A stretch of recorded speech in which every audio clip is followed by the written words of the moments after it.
pristatom visiškai naują gaminį, tai yra vienkartinė lauko peleninė, skirta tam, kad apsaugoti mūsų nuostabius paplūdimius nuo nuorūkų ir kitų smulkių šiukšlių. Jis susideda tik tai iš 3 dalių. Mes paimam paprastą indelį, čia įpilam truputėlį vandens, tai gali būti bet koks skystis. Svarbiausia, kad jis būtų nedegus.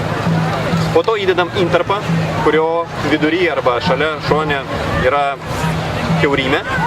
Jis yra įspaudžiamas hermetiškai, todėl peleninė apvirtus skystis neišbėga ir viskas, kas yra viduj, lieka viduje. Noriu atkreipti dėmesį į įmonių vadovų, kurie rūpinasi savo įmonių reklamą arba atsakingų skyrių vadovus. Kaip jūs matot, šitas daiktas patenka žmogui tiesiai į rankas ir čia yra pakankamai vietos, kad išdėstyti tą žinią, kurią jūs norit pranešti savo būsimiems klientams. Kai peleninė patenka žmogui į rankas, susidaro tiesioginis ryšys su jūsų būsimu klientu.